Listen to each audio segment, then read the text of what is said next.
thank you, Lord. Praise the Lord. Thank you, Jesus. I mentioned last week that we're like a hospital.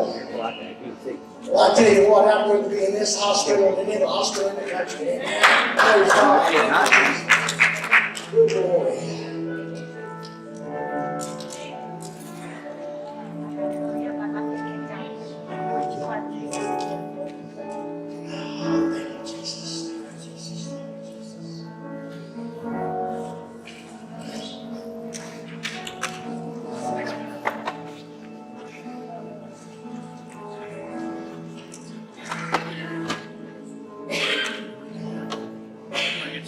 Mark chapter 2, verse 1 through 5. And when he had returned to Capernaum after some days, it was reported that he was at home. It's glad to see so many of you guys at home today too. Many were gathered together so that there was no more room, not even at the door. And he was preaching the word to them, and they came bringing to him a paralytic carried by 4 men. When they could not get near him because of the crowd, they removed the roof above him. When they had made an opening, they let down the bed on which he lay. And when Jesus saw their faith, he said to the paralytic, "Son, your sins are forgiven." I'll get to this, the other part of it in just a little while. But I want to tell you something, folks. When Jesus is in the house, stuff happens, okay?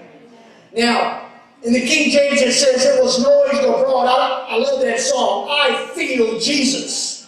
You see, it was noised abroad. When it was noised abroad that Jesus was in the house, the place was packed out.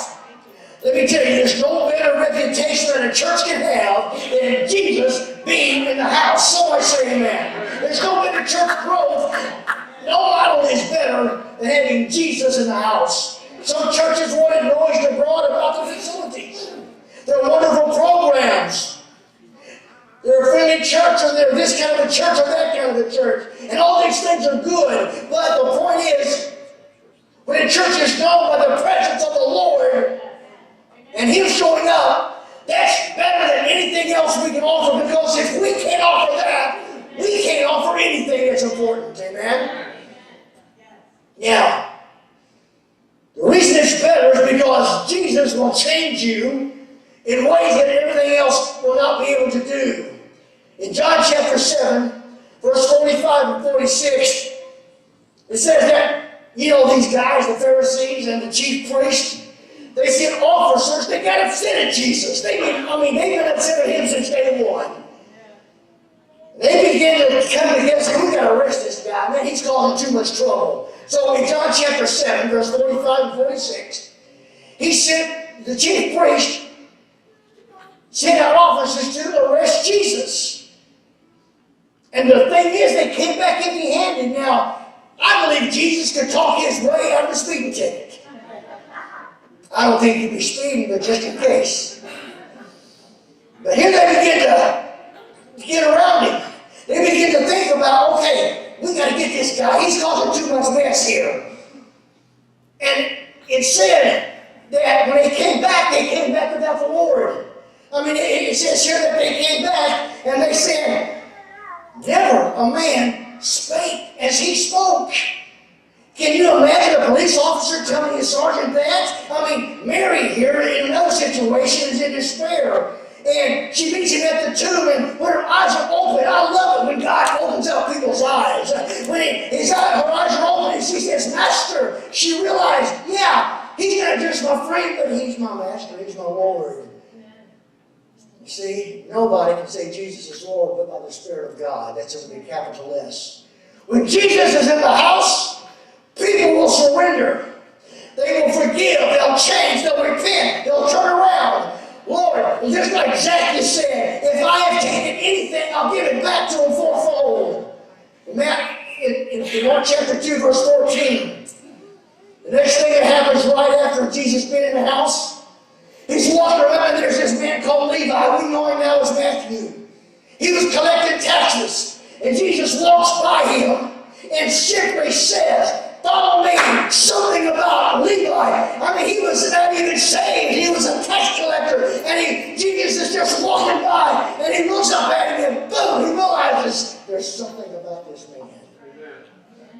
There's all the money on the table. There's probably some money in his pocket. And he just walked away from it all. Because Jesus said, come and follow me. You know what's happening right now? There's a lot of us that are making a decision in the last little while. I've got to make a decision to follow the Lord. Because you see, the Lord's been talking to you. The Lord's been talking at you. He's been talking with you. You know what it's called? It's called prayer. Some of you have been serious about what God wants you to do. And He's talking to you.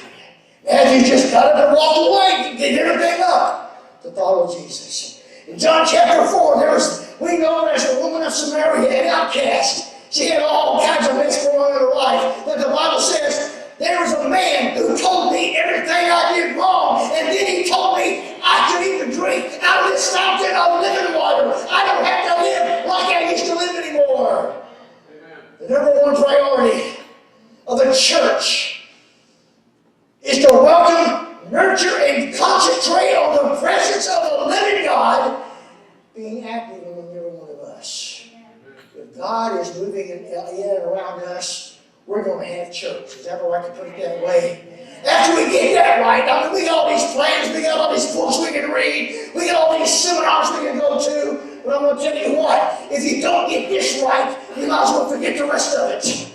Because the number one priority of the church is to welcome, nurture, and concentrate on the presence of the living God being active among us. And when that happens, after we get that right, and I don't care how long we have to practice, I want to get it right. How about you? After we get that right, everything else will flow out of it.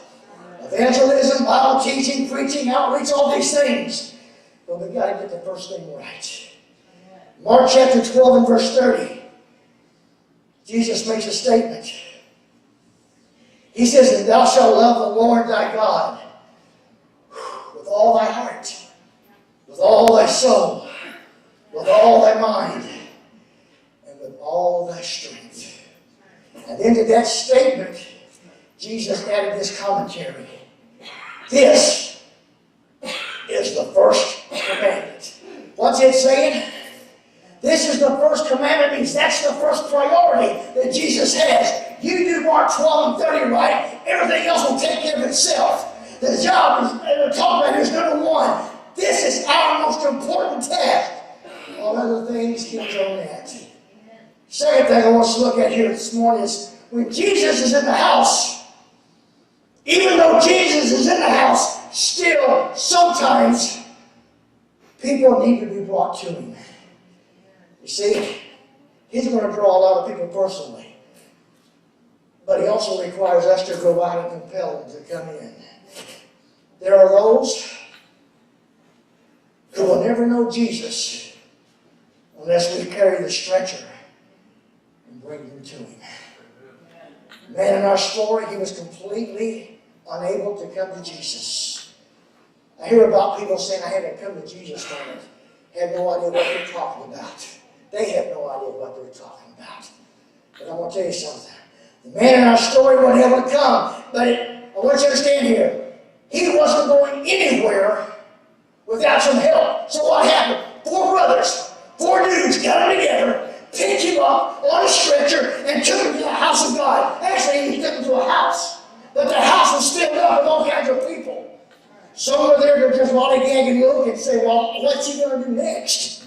Others came because they were serious about what was going on. But the point is, these men got to the church doors, to the house doors, and there was people in the windows, there was people in the doors, there were people outside. And you know the story.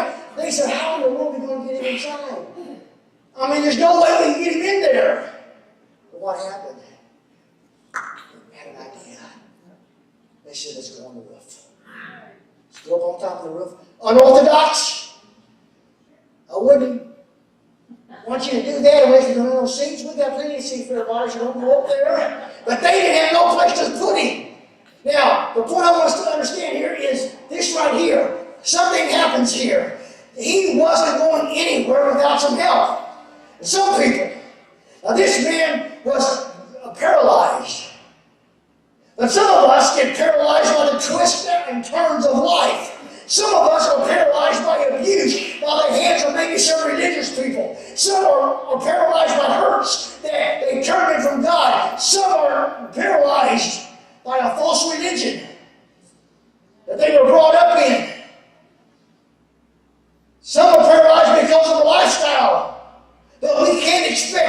people on their own and on their own strength to come to the house of where Jesus is. They need somebody to help get them here. They need somebody to help carry them. And that's what the Lord asks us to do. You see, third thing I want us to understand is that when Jesus is in the house, it still requires work to get some people to him. You see, there was a weight that had to be carried. They had to carry this guy around. Not just from his house, but to this house. And then when they get there, they can't get in. Do you think it'd be easy for four of us to pick Mike up, pick him up and put him on the roof? It'd take more guys that's got more strength than I do. You understand what I'm saying, don't you? But here's what took place. It didn't stop them. They went on ahead and did everything they could do. They might have had to stop halfway up on the ladder. Get up there and say, oh, did you forget the sawzall? Should we get a hole in it? Go back to the house and get it, stupid. All this kind of stuff. But the thing is, they couldn't get in the normal way. It was blocked in the church. You know what they had to do? They had to get around some church folk. Did I say that? Why didn't these people make way for this guy on the cot? I'll tell you why. Because a lot of church folks are focused on them and them only. It's called me and me only. They were focused on some things, but not the right things. They had little expectation for the center of the cot. They were there first. They wanted to get served first. That's not the way church works. Somebody tell me amen. There was something that had to be done. These poor boys, they ignored the blockages and the reasonings that said there was no use. Well, we can't get near Jesus, so we might as well go home. They ignored all the things, all the negative thoughts, because they had an intense longing. I love this part. That their friend be healed. They weren't really worried that much about his salvation because that wasn't really a big thing to them right now. They wanted their young man, their friend, they wanted him healed. And they said, well, if we don't get next to Jesus, if we don't get in the same house that Jesus is in, nothing's going to happen. And they realized who it was that made that place work. It was Jesus alone. Amen. So they get up there and they cut the hole in it. You know the whole story. They had a holy longing, and it led away to something could be found. They realized there's a way to get him in here. It's not conventional. They tore up the house. Oh my! Get the deacon board ready. We got a problem here. Sometimes it's better to have a tore up house than a lost soul. Somebody tell me amen. Praise God. If God needs to shake things up, so be it. Jesus is in the house, number 4. Mercy. Everybody say mercy. Mercy is present. Mark chapter 1, verse 40 through 45. It's another little story about the same way.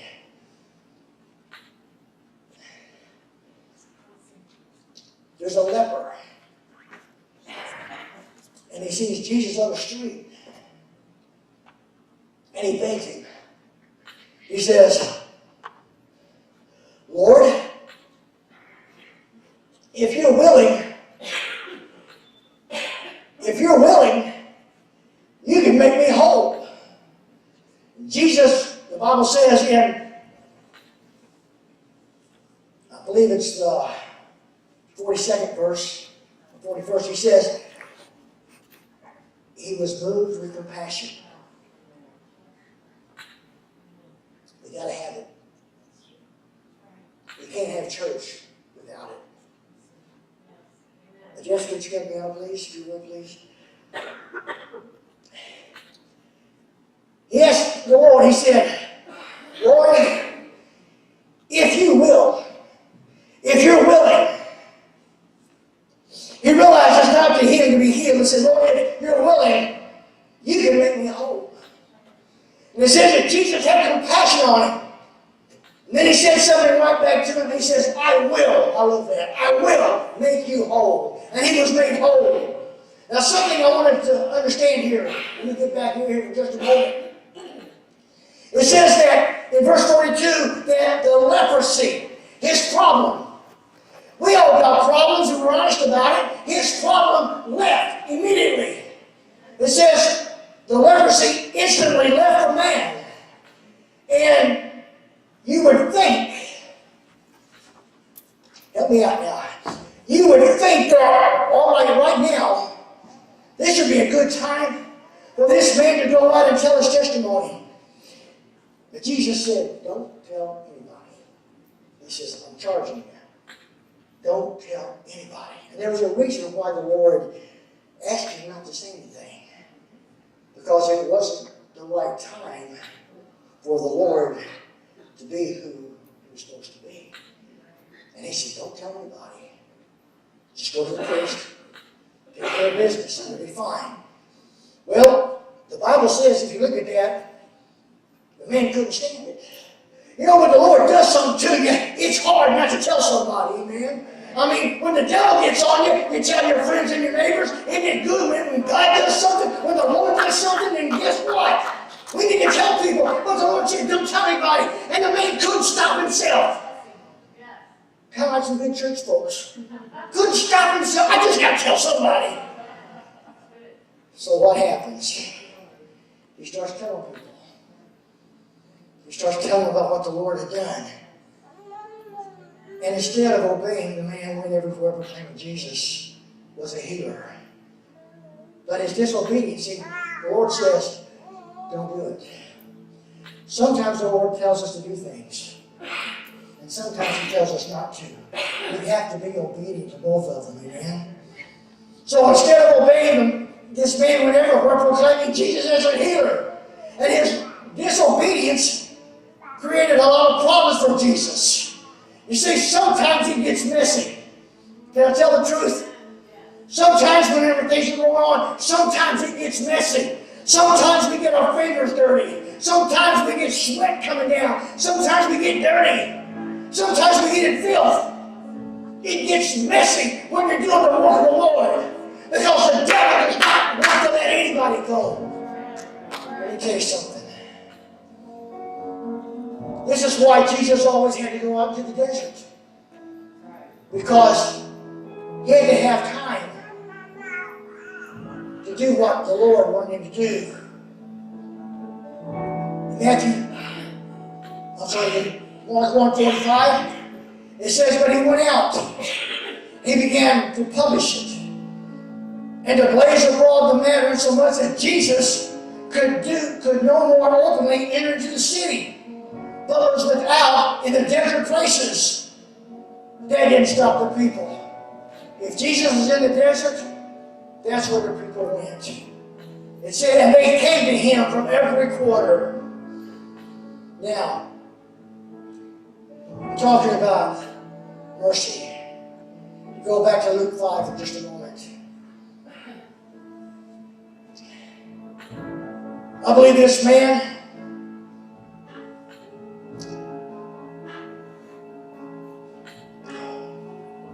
was paralyzed,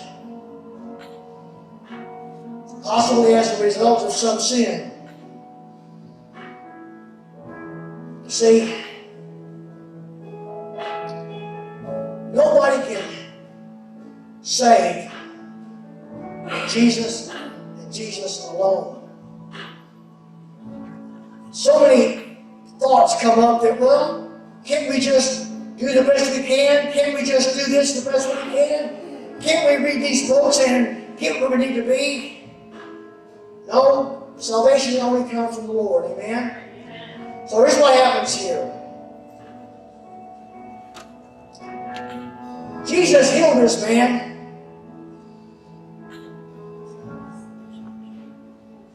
To prove his authority to forgive and to prove his divinity. But when he healed him, maybe he was sick from some of the consequences of sin. then Jesus also demonstrated His mercy to even remove the earthly consequences of sin. You see, all of us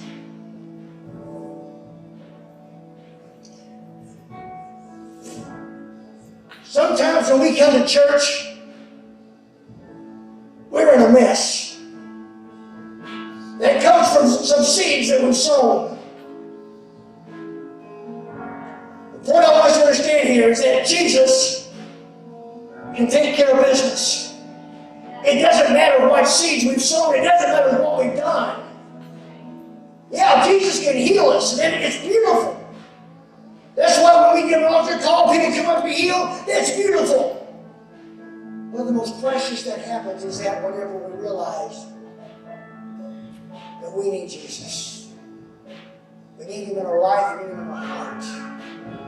And I'm going to tell you what. We'll try to finish up here. Sometimes, when you get serious about the Lord, and the church gets serious about the Lord, everybody that comes in are not going to be Christians already. Are you with me? You listen to what I'm saying here? Just a few years ago, over in the great town of Granite City,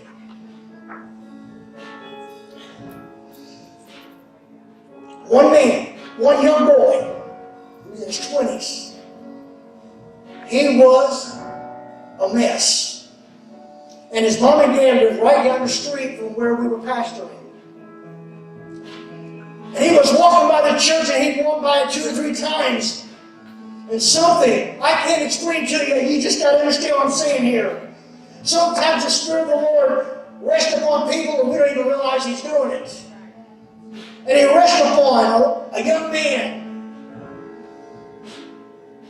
I don't have a problem so much with tattoos. But you need to be very careful what those tattoos say. That's what I have a problem with. So what happens is he comes into church. Just a typical Sunday morning. It can happen here anytime, any moment. But he walks into church. He is a disheveled wreck. I mean literally a wreck. We were running around 60, maybe 70.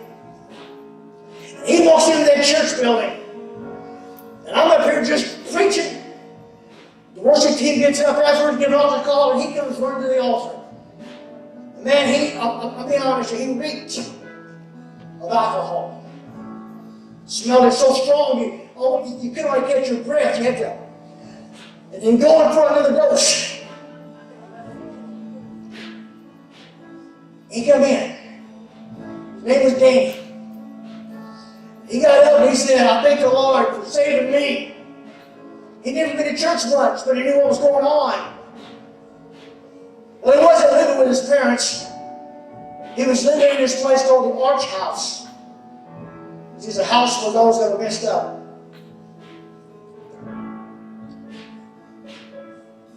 Took him home. On the way home, he said, I'm going to bring some people with me next week. I said, really? Okay, sure. Well, my wife's mom had just given me her little Dodge Omni. Little bitty thing. 4 big people couldn't sit in it. So I take him home. I come up the next week, pick him up. Where's my witness? There's 6 people, guys. I said, where am I at? What neighborhood am I in? They didn't look like church folks. All of us got in that car. It was bad, man. The springs were hitting the tires and everything else. Got to church. God began to bless. Guess what? 2 more got saved. Go back again, I take my wife's car. I had to call for reinforcements. I need another car. 12 people came in Sunday morning. I'm thinking, what in the world's going on here? Within 6 months, we went from around 70 to 120. I mean, nothing. Amen. It wasn't like we did. But you see, God has people prepared. God has people ready. No, they're not cleaned up. The part that really gets me is people get their vision mixed up. God didn't tell us to clean up anybody. Or He tells us to do that. He told us to catch them. Someone said to do catch them. Well, you can help them along, sure. But I'll tell you what. Let God do the cleaning. Because we won't clean it right. I mean, these guys came in. I mean, they started bringing their families. And guess what? All of their families were like them. Some of them came from good homes. Some of them came from bad homes. But the point is, little church on a corner in Granite City, on a corner of Faith and Buxton, people started coming out of the woodwork because they realized one man. Just before I left that church after 20 years, Danny relapsed a number of times. And about a month before I left, we're 20 years older now. I'm 20 years older, he's 20 years older. I'm going to tell you the truth, he looked older than I do. Sometimes I look pretty old to some of you. But he looked wore out. His body was a mess. He came into church, I was just there studying and praying, and he knocked on the door, tapped on the window for the glass door outside, walked in. He says, I gotta tell you something. He says, I long to be where I was a few years ago. Can you help me? I looked at him. I said, no, Danny, I really can't. He looked at me with those big eyes. Like, he didn't say it, but it's like, you can't? And I said, no, Danny. I can't. But I can tell you again about a man that can. And right there again, he got saved one more time. I don't know how many times it's going to take for some people to get saved and stick. I can't tell you that. But I do know one thing, when the Spirit of the Lord is moving, that's the time you and I need to move. Allow the Lord to minister to us. All right, we'll finish up here.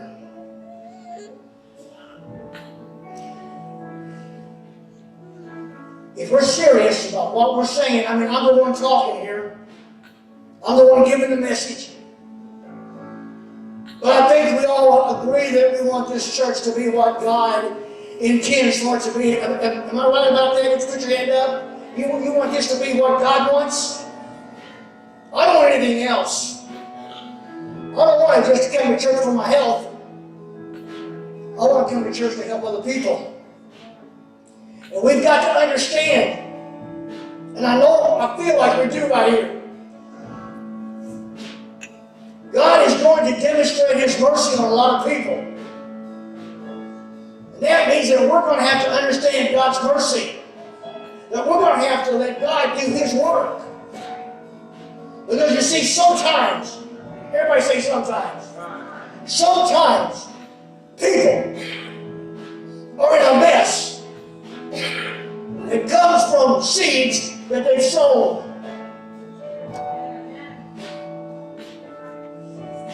I got to get this right.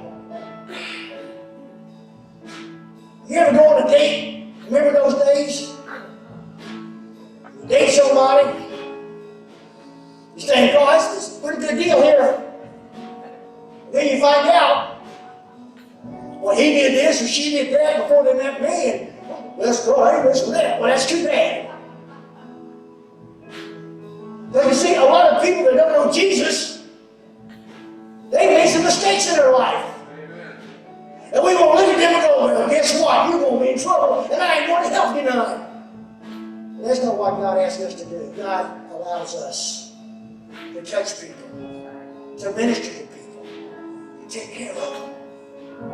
Sometimes we have a mess and it's not even our doing, it's somebody else's doing, and we're stuck with it.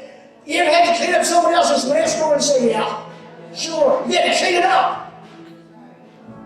God does not hold that against you. The point is, worry about it ever again. Because doesn't the Bible say that everything you've done is put into the sea of forgetfulness? He's not going to bring it up to you. I thought I was going to finish. I guess I was wrong. The devil will bring it up time and time again. You think you're somebody. You think you're going to church now. You think you've changed. You haven't changed. That's the devil talking to you. God says, if you come unto me and you allow me to come into your heart, you are under new management. And the devil can't touch you. He'll try. Some of you know exactly what I'm talking about. Sometimes people are in a mess that comes from seeds they've sown. Jesus can free us from all that mess. He's freed me. He's freed many of you. And a lot of you sitting here, He's going to free you too. When Jesus is in the house, mercy is right here. Would you say it for us? Thank you, Jesus.